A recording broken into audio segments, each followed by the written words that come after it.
Nunca imaginé que sería mi propia hija Sofía, parada al otro lado de la mesa, intentando arrancarme la tierra misma en la que he derramado mi alma.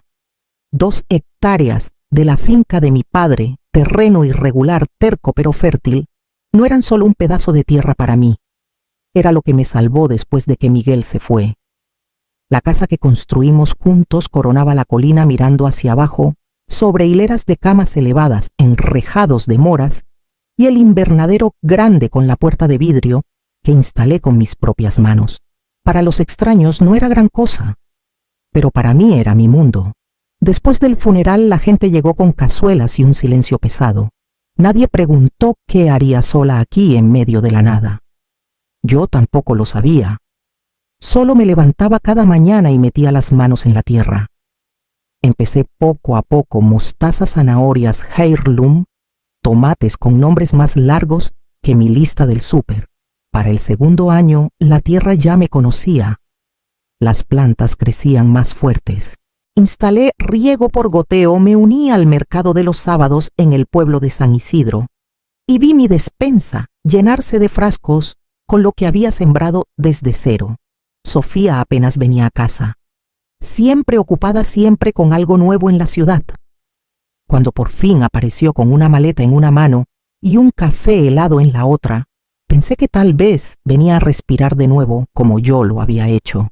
Elogió el diseño del huerto, pasó los dedos por la malla de alambre que protegía a las gallinas y preguntó si alguna vez había hecho tazar la finca. No respondí.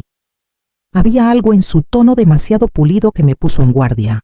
La semana pasada me invitó a un brunch diciendo que tenía algo importante que discutir. La comida, como siempre, era impecable.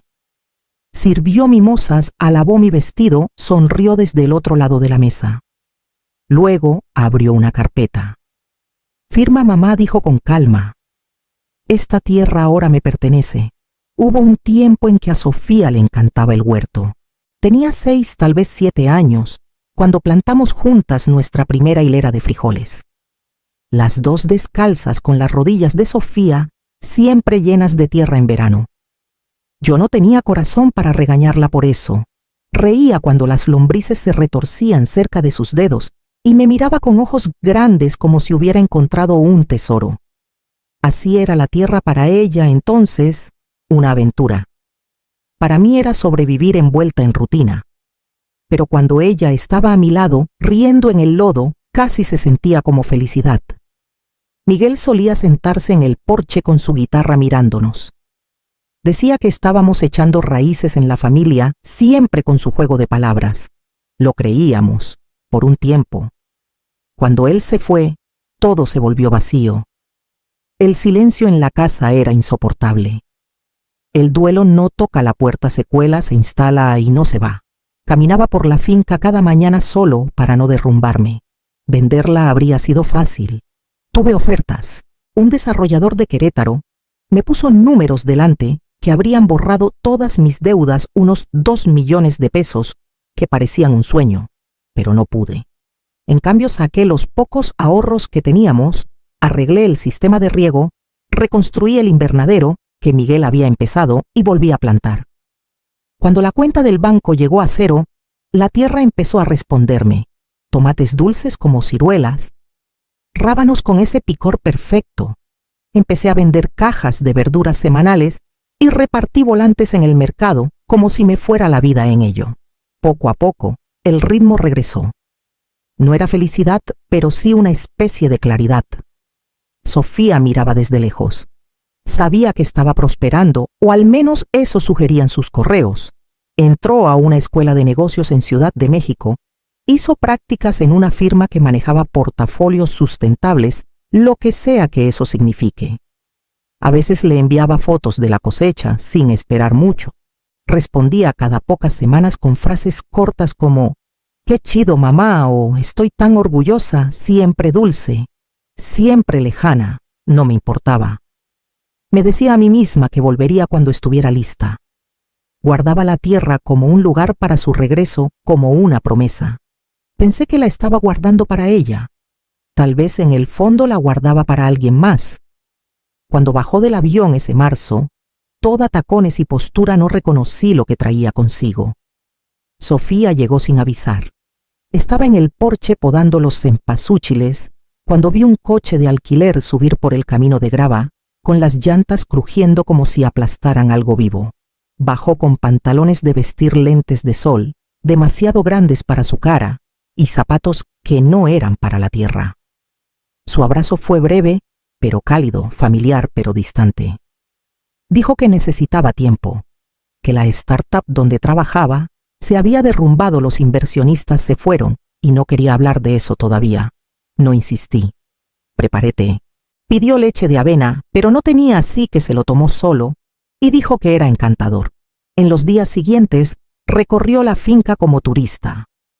La llamó tranquila, muy bien pensada, como si la hubiera diseñado para una revista. Al principio me sentí halagada. Luego vinieron las preguntas. ¿Cuánto crees que vale esta tierra ahora?, preguntó mientras pasaba la mano por el borde de la cama de hierbas. Le dije que no lo había revisado en años. Deberías, dijo. Con los cambios de zonificación y lo de moda que está la vivienda sustentable, este lugar podría ser una mina de oro. La observé con más atención después de eso. No pasó mucho antes de que trajera a Esteban Quirós. Dijo que solo estaba de visita, curioso por la vida rural. Llevaba mocasines y un reloj que costaba más que toda mi orden de semillas para la primavera, unos 15,000 pesos. Dijo todo lo correcto, qué hermosa era la finca, cómo le recordaba al huerto de su abuela en Jalisco. Luego, parado cerca de la cerca sur, ladeó la cabeza y dijo: esta pendiente es perfecta para cabañas ecológicas de lujo en terrazas. La vista es virgen, puro potencial sin explotar. No respondí. Solo los llevé de vuelta a la casa y ofrecí limonada. Esa noche, parada en el fregadero de la cocina, vi cómo las sombras se alargaban en el campo. Sofía estaba adentro leyendo correos, su cara iluminada por la pantalla.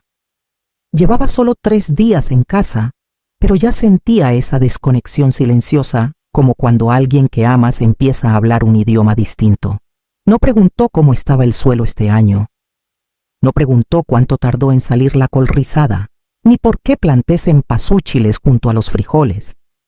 Solo miraba la tierra como si fuera un activo esperando a ser desbloqueado. A la mañana siguiente, preguntó si alguna vez había considerado poner un camino por el lado este. Dijo que podría facilitar el acceso para futuros proyectos. No pasó mucho tiempo antes de que las visitas de Sofía pasaran de ser casuales a calculadas. Empezó a organizar cenas, llenando la casa de rostros desconocidos y sonrisas corteses que nunca llegaban a los ojos. Al principio pensé que intentaba tender puentes, cerrar la brecha que crecía entre nosotras. Pero las conversaciones pronto revelaron otra intención. Una noche con calabaza asada, y vino, me miró a los ojos y dijo: mamá, estás acaparando un legado. Esta tierra no es solo tierra, y plantas es la riqueza de la familia. Me estás impidiendo empezar de nuevo. Sus palabras me golpearon como una bofetada. Tragué saliva y le dije que para mí no se trataba de dinero, sino de preservar algo valioso. Asintió, pero vi un destello de impaciencia en su mirada. Luego vinieron las llamadas y visitas de otros, gente que no había visto en años. Mi hermana Alejandra, de quien estaba distanciada, apareció en la puerta con voz suave, pero firme. Clara, es hora de pensar en grande. Sofía necesita un nuevo comienzo y esta tierra podría ayudarla a construirlo. Quedé atónita. El interés repentino de Alejandra se sentía como una traición sobre otra traición. Poco después, llegó don Javier, el amigo más cercano de mi padre. No había pisado la finca en casi una década. Ahora, parado entre mis tomates, dijo en voz baja: tu papá quería que este lugar levantara a todos, no solo a ti. Tal vez es hora de pensar en el futuro más allá de ti misma. Sus palabras me envolvieron como una soga que se apretaba. Empecé a dudar de mí misma. ¿Realmente estaba obstaculizando el progreso o solo tenía miedo de soltar? Me pregunté si mi terquedad era egoísmo disfrazado de devoción. Pero entonces, una noche, un recuerdo me golpeó las manos ásperas y callosas de mi padre, sembrando semillas de betabel en 1987. Su voz firme y paciente diciendo: Si quieres que algo crezca más, te vale respetar la tierra donde lo pones. Ese recuerdo fue mi ancla. Me negué a dejarlo ir. Al día siguiente instalé más cámaras de seguridad alrededor de la finca. Contacté al municipio y actualicé los documentos de propiedad, asegurándome de que todo estuviera en orden. Empecé a registrar cada detalle, rendimientos de cultivos, gastos, incluso fotos de los campos al amanecer. Ya no solo defendía la tierra, defendía un legado. Y cuando Sofía me llamó para encontrarnos para un brunch el domingo siguiente, supe que ya no hablábamos de familia. Estábamos a punto de enfrentar un ajuste de cuentas. El brunch parecía preparado para un domingo de Pascua. Vajilla, fina, mimosas, servilletas de lino, dobladas en abanico. Sofía llevaba un blazer, el cabello recogido, su celular boca abajo, pero vibrando cada pocos minutos. Alejandra estaba ahí otra vez. También Esteban. Comí en silencio mientras charlaban de tonterías, tendencias inmobiliarias, fondos de inversión, la huida de las ciudades. Estaba a medio café cuando Sofía se inclinó, sacó una carpeta azul impecable y la deslizó hacia mí. «Quiero mostrarte algo», dijo. Adentro había planos brillantes con códigos de colores titulados Aldea Verde. Mi tierra, dividida en lotes y calles sin salida. El huerto desaparecido. Mi invernadero borrado. En su lugar, un sendero etiquetado como zona de conexión comunitaria. «Tú te quedarías con la casa», dijo. «Y un jardincito bonito. El resto está desaprovechado. Esto podría ser parte de algo más grande». Miré los planos y cerré la carpeta. «No», mamá dijo lentamente, «no te pongas emocional. Esto es lógico. Todavía tendrás tu espacio». «Este es mi espacio», dije. «Cada centímetro». No gritó, no lloró. Solo se recostó en su silla y dijo, «Entonces ya elegiste. No digas que no te di la oportunidad». Y en ese momento supe que algo dentro de ella ya se había ido. Era un jueves por la mañana y estaba entregando productos frescos al mercado cooperativo del pueblo, con el sol apenas calentando la tierra húmeda, mientras cargaba mi última caja en la camioneta. Mis manos aún olían a fresas y albahaca cuando sonó mi celular. Era don Raúl, mi vecino de al lado. Su voz sonaba tensa, urgente. «Clara, tienes que volver ya. Sofía está aquí con una retroexcavadora. Está destruyendo tu huerto. No lo pensé 2 veces. Dejé las cajas y manejé de regreso lo más rápido que pude». El camino de grava tan familiar esa mañana parecía llevarme a una pesadilla. El rugido de un motor pesado se escuchó mucho antes de que lo viera una retroexcavadora alquilada, arrasando con las hileras de cultivos que tanto me había costado levantar. Cuando llegué a la finca, se me cortó el aliento. Ahí estaba Sofía manejando la máquina con una determinación fría que nunca le había visto. La cuchilla gigante aplastaba las camas elevadas donde había cultivado tomates, lechugas y hierbas. Me quedé paralizada un momento, luego saqué mi celular y empecé a grabar. «Esta tierra es mía ahora», gritó por encima del rugido del motor. «Tuviste tu oportunidad, mamá». Le grité que parara, le supliqué, pero no aminoró. El invernadero que había restaurado durante meses fue aplastado con vidrios rotos por todos lados. Las líneas de riego se rompieron derramando agua inútilmente en la tierra. Los árboles que habían tomado años en crecer fueron arrancados sin piedad. Las cámaras de seguridad que había instalado captaron todo. Las imágenes mostraban su llegada a la destrucción deliberada y la satisfacción fría en su rostro. Era una prueba dolorosa, pero era mía. En minutos las sirenas rompieron el silencio del campo. 2 patrullas llegaron, los oficiales bajaron con cautela. Sofía descendió de la retroexcavadora y los saludó con una sonrisa que no llegaba a sus ojos. «Es solo un desacuerdo familiar», les dijo con voz calmada, casi ensayada. «Mi madre no entiende el futuro de esta tierra». Les entregué la escritura de la propiedad, mis registros detallados de la finca y les mostré el video en mi celular. Lo vieron en silencio, sus expresiones pasando de escepticismo a preocupación. Uno de los oficiales negó con la cabeza. «Esto no es un desacuerdo», dijo con seriedad. «Es daño criminal.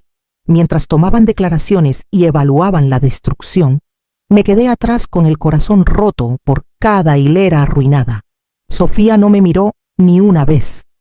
Con los brazos cruzados y la mandíbula tensa, parecía que ya había dejado atrás la tierra y a la madre que luchaba por ella. Esa noche me senté sola en medio de la devastación, con el polvo asentándose como una cortina pesada. La finca estaba silenciosa, herida, pero no vencida. Me limpié la tierra de las manos y respiré hondo. Esto no era el fin, era solo el comienzo. Los días después del incidente con la retroexcavadora se volvieron un borrón tenso y agotador. Pero entonces empezó la batalla legal de verdad. La demanda de Sofía llegó a mi buzón.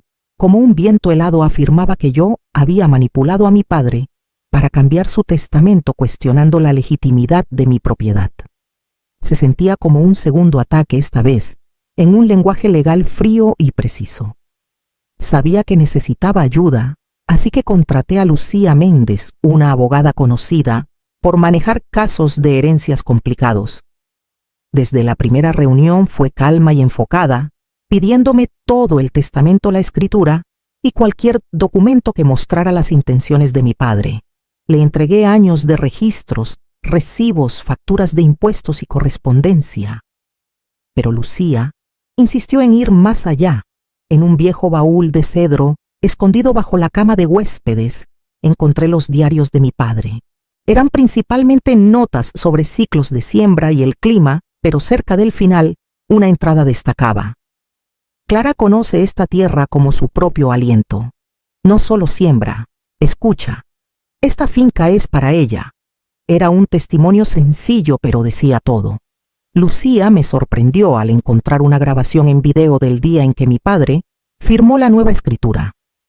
En las imágenes granuladas, sus ojos cansados miraban directo a la cámara. Dejo la tierra a Clara porque ella entiende su alma, dijo. No la venderá. La dejará vivir. Escuchar su voz otra vez me dio una fuerza que nada más podía darme. El juzgado era intimidante, pisos de mármol, un juez severo, abogados bien vestidos. Sofía presentó su caso primero, pintándome como una hija egoísta que había aislado a su padre, tomando lo que no era mío. Dijo que yo era codiciosa y que había puesto a la familia en su contra.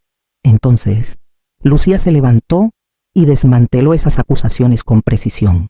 Mostró el testamento, la escritura y los diarios. Luego se reprodujo el video. La sala quedó en silencio mientras las palabras de mi padre resonaban.